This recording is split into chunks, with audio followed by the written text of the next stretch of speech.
Este podcast es patrocinado por Fisher-Price, juntos en cada paso, incluso en los momentos más retadores para mamá y bebé. Hola, bienvenidas a un episodio más de Mamás en Pausa.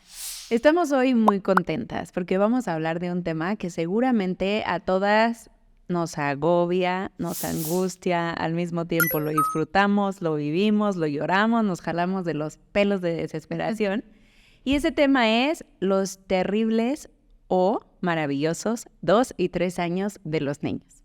Y hoy tenemos una invitada especial que es Cristel. Bienvenida. Muchas gracias por la invitación, Lori. Estamos contentas de que estés acá. Cuéntanos cuáles son, por favor, tus redes sociales o cómo te encontramos en Instagram, porque estoy segura que muchas de ustedes ya la siguen.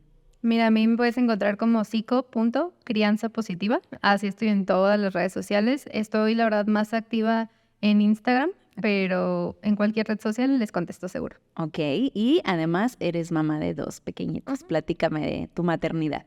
Sí, yo tengo 2 bebés. Bueno, una niña ya va a cumplir 4 en diciembre y tengo un chiquito de 4 meses. Entonces, con él estoy volviendo a empezar. Además, es niño, tiene retos diferentes.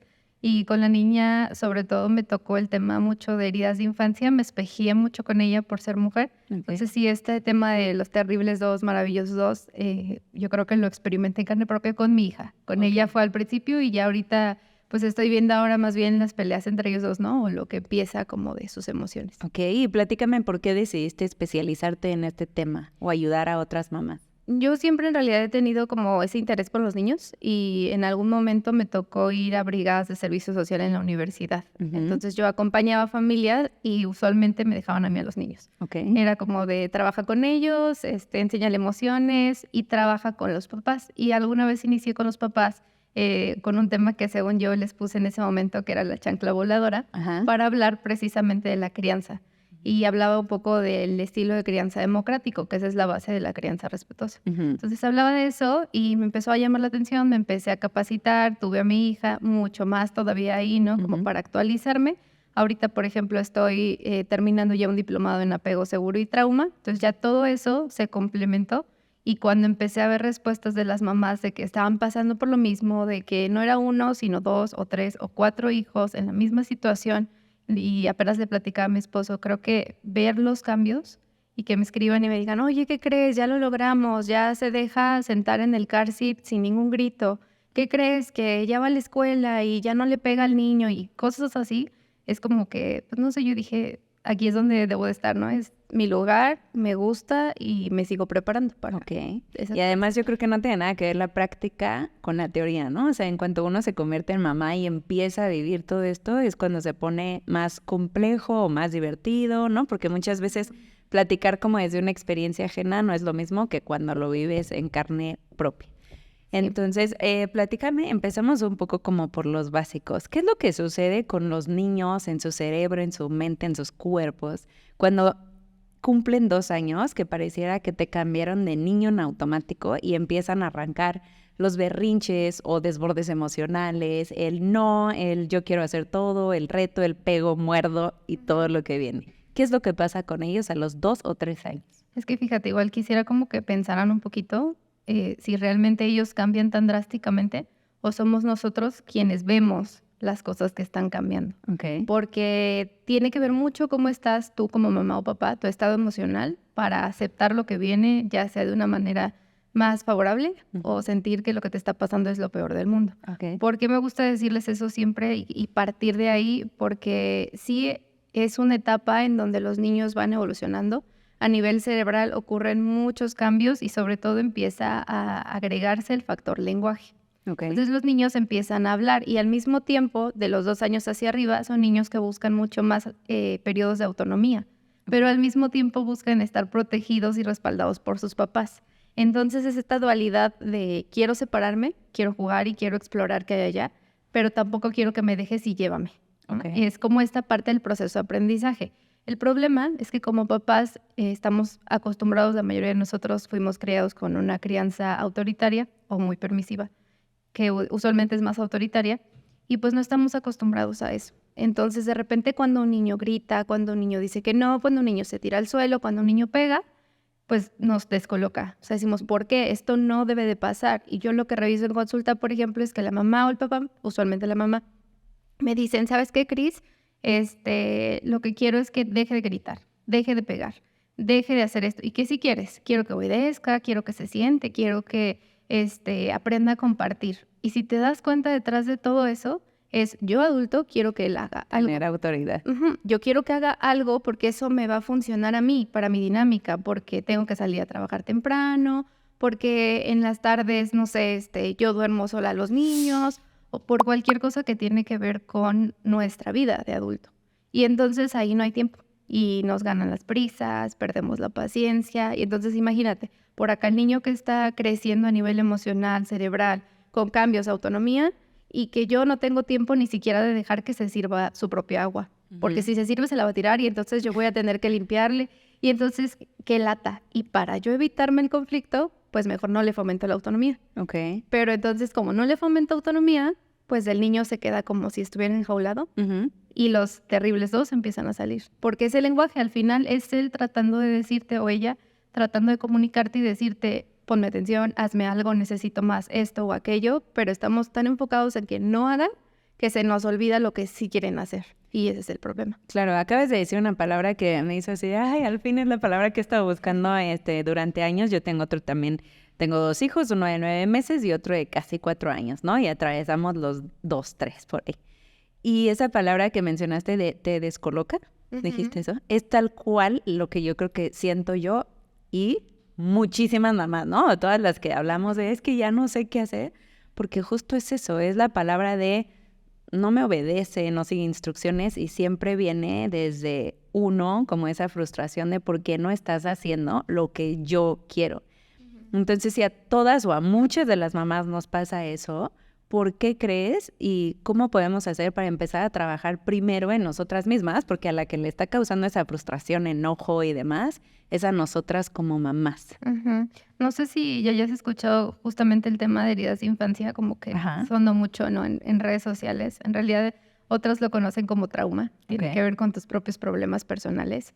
Y parte de ahí, de un autoconocimiento. Por ejemplo, yo en algún momento escribí un audiolibro que tiene que ver con el aprendizaje de lo que como pareja surge, ¿no? En la familia, ya sea que esté separado, divorciado o casado, lo que sea, pero empiezan a surgir cambios que generan conflicto. Entonces, desde ahí se tiene que trabajar, digamos, el sistema familia, pero también el sistema personal. Y entonces, a veces pasa que en una misma casa, papá quiere criar de una manera, mamá quiere criar de otra, y cada uno trae su historia, sus propias heridas. Entonces, si las ponemos en conjunto con los niños, se espejea, velo como un reflejo del sol que cae a un espejo y luego se va a otro lado.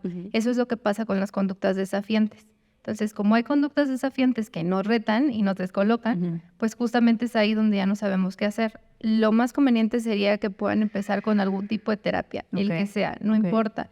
Elegir el enfoque que mejor les convenga, que mejor les guste, preguntar, o sea, no está de más preguntar, incluso ver presupuestos, porque vemos psicólogos que manejamos, no sé, distintas alternativas. Por ejemplo, yo tengo taller de maternidad, apenas inicié un reto que es mensual para trabajar heridas, o sea, cosas así hay muchísimas en muchas plataformas. Entonces, el chiste es que tú como mamá digas, quiero hacerlo, ¿no? Quiero empezar a trabajar en mí, ver qué es lo que a mí me está descolocando y entonces a la par también averiguar de estrategias de crianza, qué puedo hacer, si en el colegio me ofrecen alguna alternativa para capacitarme y si no, buscarla por mi cuenta también. Oye, y ahora dime, ¿qué es lo que pasa literalmente con las orejas de los niños, no? Los oídos, hasta hay chistes de esto que parece que te dicen cumple 2 o 3 años y dejaron de funcionar las orejas, dejan de escuchar como tal. ¿Por qué es que los niños no escuchan?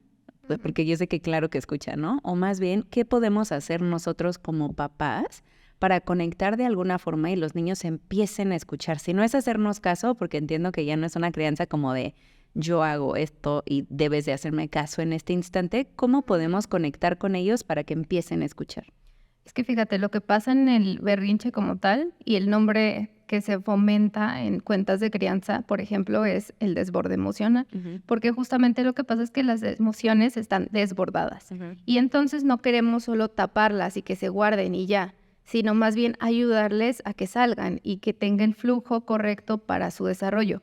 Ese es el objetivo. Entonces, hablando de todo esto, por ejemplo, si un niño de repente tiene un periodo de crisis, lo más conveniente en ese momento será cómo yo, adulto, voy a estar dispuesto a acompañarle y entonces permitirle el acompañamiento, ¿no? El que pueda liberar su emoción. Los niños no escuchan porque se bloquean a nivel cerebral. O sea, lo que les pasa es que están moviéndose, digámoslo así, neurotransmisores y está su estado de alerta activado.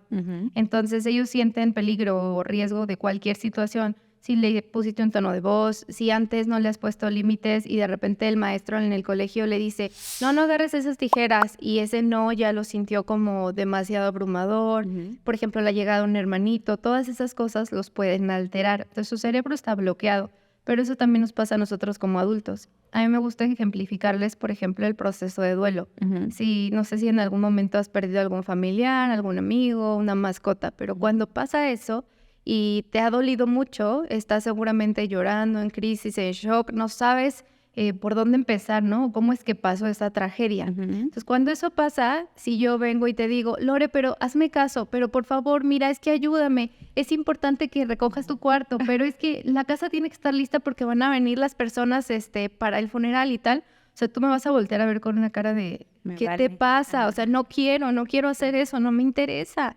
Estoy en lo que, pues, estoy ahorita, viviendo, ¿no? Estoy viviendo y experimentando. La diferencia es que tú tienes la capacidad de hablar y de comunicar en el mejor de los casos, ¿no? Porque a veces tampoco lo hacemos. Y aparte, tienes las habilidades necesarias a nivel cerebro. O sea, ya se desarrollaron ciertas habilidades que son conocidas como procesos psicológicos superiores o como toda la corteza frontal, que entonces ya nos permite, se supone, a los adultos actuar de una mejor manera que los niños. Pero un niño es como si estuviera en un periodo de duelo. Le dices cualquier cosa y entonces está bloqueado, su cerebro está cerrado, lo único que quiere primero es que lo escuches. Y la mejor estrategia que les puedo dar es cada vez que esté en un desborde, lejos de poner el límite, lejos de darle el sermón de qué es lo que está pasando y darle la alternativa, porque también es recomendable darles una alternativa, es primero conecta con su emoción. ¿Qué quería? Díselo, dile que lo viste, dile que lo estás, te estás dando cuenta, que le estás poniendo atención. Míralo a los ojos y si se dispersa, pues volteale la carita, que te vea y mírame, agáchate, o sea, buscar el contacto. Tú conocerás a tus hijos y a lo mejor sabrás si uno le agarras la mano y se calma, o si le agarras la mejilla y se calma. O te dice, no. O te dice, espérame, y entonces le dices, aquí voy a estar, y te quedas ahí mirando a ver a qué hora el desborde pasa. Oye, hablemos de las mordidas, los golpes y así. Muchas veces estos niños que que todavía no se saben comunicar tan bien o están muy frustrados en ese momento, te pueden lanzar el golpe, pueden morderte a ti, al hermano. ¿Qué debemos de hacer en esas situaciones? Porque creo que también hay que hablar de estos ejemplos de que no le voy a decir, te comprendo, adelante, muérdeme, ¿no? O sea, ¿cómo se les pone ese límite? Creo que eso que dijiste es bien, bien importante, el no decir, ay, pues bueno, que me muerda y ya, pero me ha tocado en consulta eso. O sea, me ha tocado en consulta que de repente existe una confusión de lo que es la crianza respetuosa y me dicen, pero es que es normal, ¿no? O sea, es normal que los niños muerdan, peguen, griten, no quieran obedecer, corran por todo el supermercado, es normal. Y sí, es normal. O sea, entendiendo la parte cerebral, es normal. Pero a mí me gusta decirles, es normal, pero no debemos normalizarlo. No permitirlo. Sí, o sea, si yo como papá o mamá quiero empezar a enseñarle ciertas estrategias para que las aprenda sobre la marcha, ¿no? Pues tengo que ponerme las pilas con eso. Entonces creo que lo más importante va a ser que tú tengas tus límites bien claros en casa, acordados con quien sea tu compañero de crianza. Y entonces, si por ejemplo yo en casa, ¿no? Después de las 7 de la tarde, 6 de la tarde, nada de pantallas, ¿no? Comida sin pantallas, por ejemplo, y carro en el auto o viajes sin pantallas. Esa es mi regla. Y entonces así cada familia tendrá las suyas. A lo mejor va a ser, no sé, compartimos un juguete, a lo mejor y no peleamos, jugamos el Xbox a los fines de semana, yo qué sé, ¿no? Cosas así. Entonces eso tiene que estar bien claro al principio. Para que entonces sí, cuando yo decida, voy a implementarlo con mi hijo, lo más importante va a ser tu firmeza, y que firmeza no es sinónimo de autoridad. O sea, yo no voy a ser agresivo ni violento, y a veces no necesito ni siquiera alzar la voz, pero a veces mi voz, claro que se tiene que alzar, porque imaginemos que un niño de 2 años y medio está llorando y entonces no te hace caso y está en peligro y se va a caer, ¿no? En ese momento, claro que vas a alzar la voz, y tiene que ver con el autocontrol de nosotras, de decir, yo no lo voy a gritar y voy a espantarlo, ¿no? Y voy a provocar a lo mejor un accidente, pero sí voy a hablar, no sé, digamos Julio. Entonces voy a hablar y le voy a decir, Julio, ven, o Julio, no me estás haciendo caso. Pero al final, ese límite que estoy poniendo, si te das cuenta, no es agresivo, ni es autoritario, ni es porque a mí se me antojó que vengas hacia acá, sino que a lo mejor te estoy hablando acerca de un límite. Entonces, tiene que ver mucho con conocernos y por eso la terapia es importante. Por ejemplo, yo a mis pacientes mamás las acompaño en terapia porque de repente sienten, por un tema personal, que si ellas alzan un poco la voz o si ellos dicen que no, ya lo están traumando. Porque vienen de una historia de crianza, de trauma y de mucha agresión. Entonces, yo no quiero hacerle a mi hijo lo mismo que a mí me hicieron porque me dolió. Entonces, mejor, bueno, lo dejo que brinque arriba de la mesa del vecino, no importa. Y si se rompe, luego lo van a regañar porque van a decir que son los terribles dos los que están haciendo que él esté brincando, cuando no es así. A veces nos cuesta aceptar que nuestros bebés están creciendo, pero lo mejor es acompañarlos en estos cambios de la mano de juguetes que fomenten su independencia y crecen con ellos como el Pug, hora de vestirse, y el pizarrón magnético, dibuja conmigo. Oye, hablemos de la crianza permisiva, porque hoy sí yo creo que muchas mamás en este mundo de tanta información estamos perdidas y si no sabes, pues sé que no es una receta, pero si no lo ejecutamos hoy y que muchas veces no tenemos la información necesaria para ejecutarlo bien, caemos fácilmente en una crianza como muy permisiva, ¿no? Así de, es que sé que ahorita no puede aventar el balón adentro de la casa, pero si se lo digo, se va a armar un dramón. Ay, no, mejor me espero tantito. Y de pronto creo que los podemos confundir mucho en este tema de que no tienen límites o decir, bueno, no me quiero evitar como esta crisis ahorita, no lo voy a hacer. Y empieza a llevarnos como a otras cosas. ¿Cómo podríamos hacerle las mamás o cómo nos aseguramos de no caer en una crianza permisiva por evitar un desborde emocional? Fíjate que ahí yo diría que tiene que ver 100% con el autoconocimiento. Sí he visto una diferencia entre las mamás que, por ejemplo, van a terapia o tienen un trabajo personal de cualquier tipo versus a las que no lo hacen. Porque esa parte te permite entender por qué estás siendo permisivo y hasta qué punto estás siendo permisivo.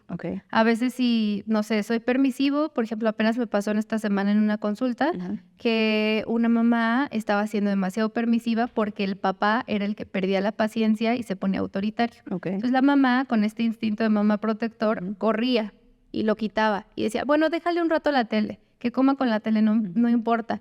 Y el papá se enojaba, ¿no? Porque era, oye, me está restando autoridad, le estoy diciendo que no, pero es que está llorando. No, no va a llorar y tal, ¿sabes? Como de, ¿qué me produce también a mí como mamá el llanto?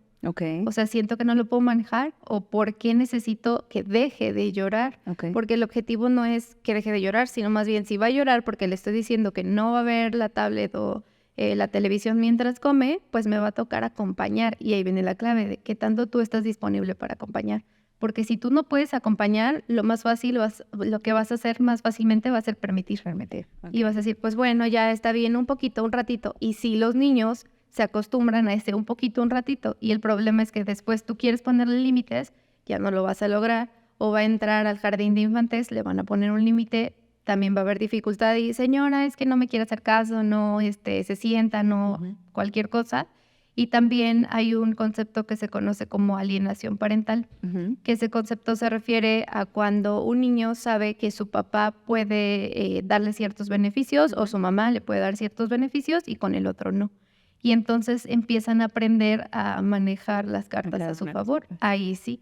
Cuando empiezan a crecer, esto sobre todo después de los 7 años, y empiezan a tener una madurez cognitiva mayor, entonces ahí empiezan a decir, ya sé, mi papá me va a decir que no, pero le voy a decir a mi mamá y se lo voy a decir así. Sí, y entonces el ahí tipo sí de, el niño ya sabe hasta dónde en realidad sí sucede, ¿no? O sea, los niños saben hasta dónde pueden cruzar esa línea o no, no es un chantaje ni una manipulación, sino simplemente saben que con alguien lo van a conseguir y con alguien más no, y pues son inteligentes. Si lo ves, es como un ejercicio de causa y efecto. O sea, lo han probado tanto que ya saben cuál es el resultado y solo lo quieren aplicar. Pero estamos hablando de niños arriba de 7 años, que ya tienen una madurez cognitiva. Un niño pequeño de 2 años, 3 años, incluso 4, todavía no.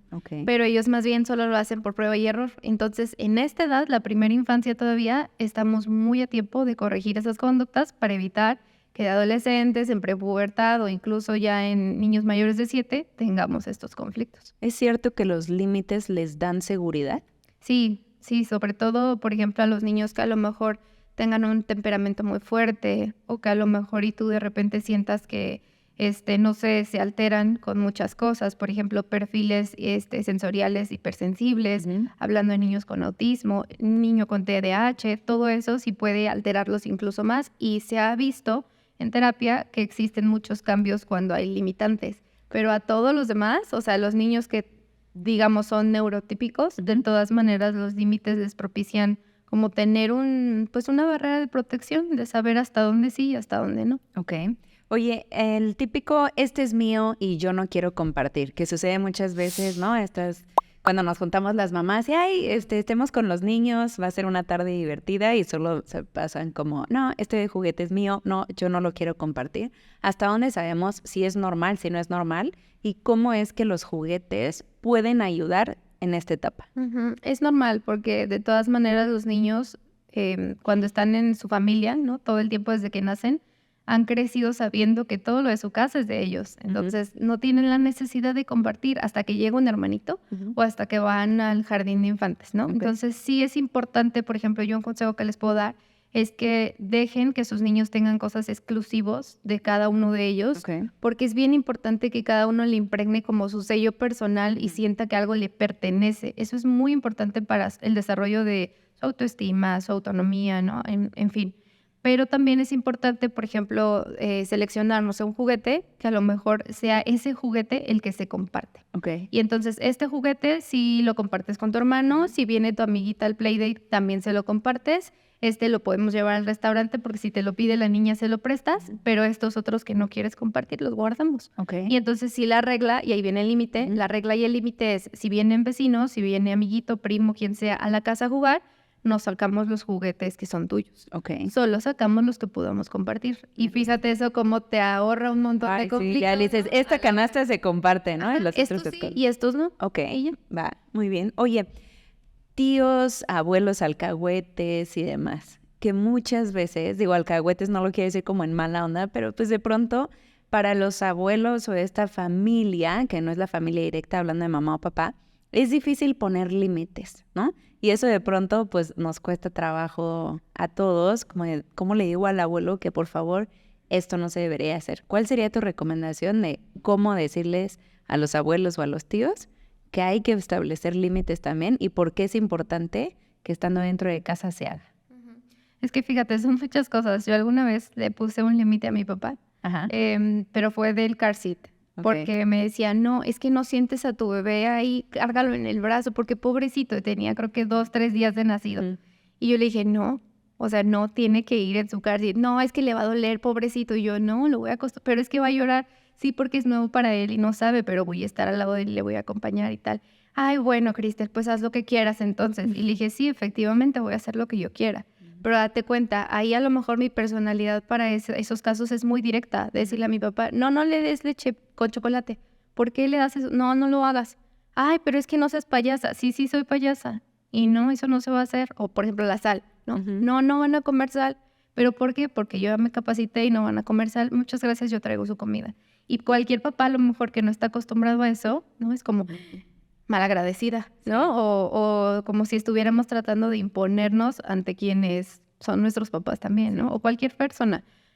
También entender, creo que como mamá o papá, que muchas personas no lo van a hacer de forma intencional. Claro. Y tiene que ver, ¿no? Nunca lo van a hacer. Bueno, sí hay algunos casos. ¿Sí? Sí, a mí sí me ha tocado en consulta algunos casos ya mucho más complejos donde eso pasa. Pero usualmente no. Usualmente todo es nada más por el simple hecho de querer lo mejor y porque yo traigo mis ideas y lo que a mí me ha funcionado y quiero compartírtelo. Pero entonces también, si tú como mamá o papá sientes que no puedes poner un límite, eso también se trabaja en terapia. Tiene que ver más con por qué no puedes decirle que no a las personas o qué te pasa a ti con la figura de autoridad que representa cualquier otra persona. Porque a lo mejor yo me achico ante mi jefe y no le digo lo que quiero realmente, o a lo mejor me pasa con mis abuelos, no le digo lo que quiero realmente, pero eso tiene que ver con un asunto personal. O sea, todo se resume en vamos a terapia. Se arregla. Sí.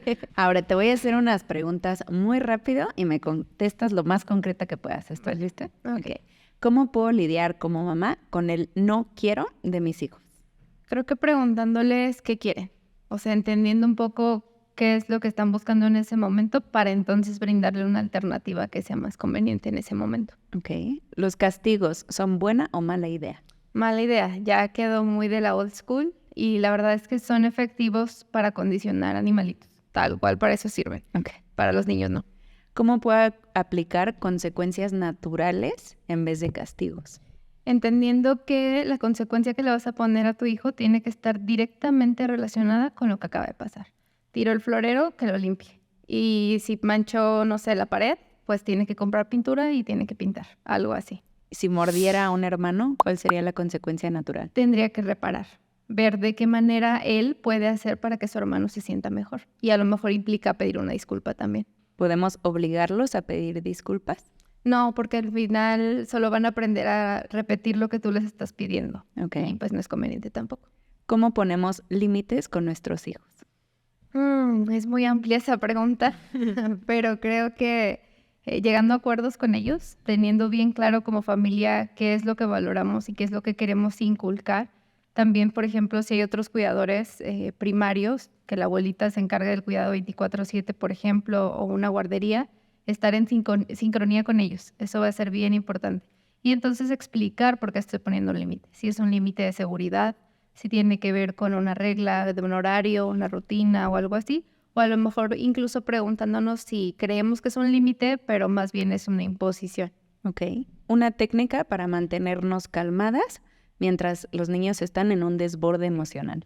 Fíjate, a mí algo que me funciona mucho y que nunca lo he dicho y nunca lo he recomendado es colocarme un audífono con música que me guste, pero solo uno.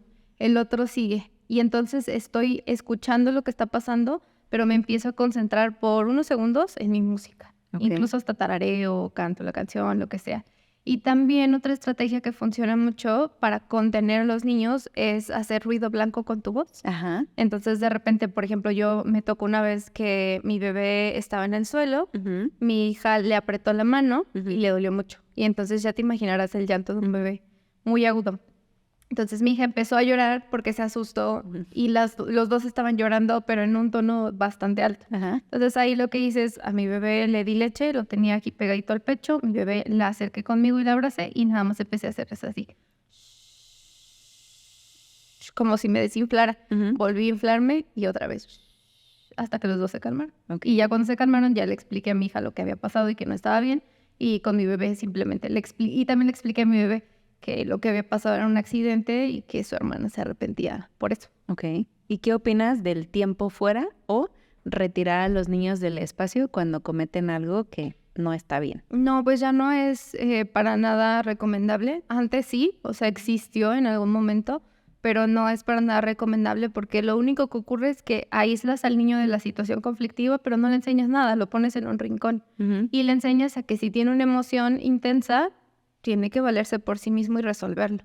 Entonces funciona mejor que tú acompañes esa emoción, que aprendas como papá o mamá a leer a tu hijo, ¿no? Y a lo mejor nos toca capacitarnos para aprender estrategias emocionales de acompañamiento.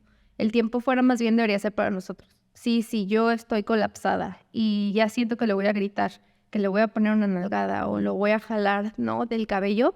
Entonces a lo mejor y necesito dejarlo en un lugar seguro y me voy al baño, me voy a echar agua, me tomo un vaso de agua, no sé, algo que a mí me quite como ese bloqueo para entonces estar un poco más disponible para ellos. Muchísimas gracias por toda esta información. Aprendimos mucho y esperamos que les haya funcionado también a más mamás. Por favor, repítenos tus redes sociales. Sí, claro, estoy como psico.crianzapositiva y ahí me pueden encontrar en cualquier espacio. Gracias, Cristel. Gracias a ti. Y también gracias a Fisher-Price porque pudimos tener todo este contenido de forma gratuita gracias a ellos. No olviden seguirnos en todas nuestras redes sociales. Estamos como Mamás en Pausa y si quieren ver este contenido nos encuentran en YouTube o escuchar en cualquier plataforma de audio. Mamás felices, no perfectas. Gracias a Fisher-Price por patrocinar este podcast y ser un apoyo en las etapas más importantes de su desarrollo con productos innovadores y seguros.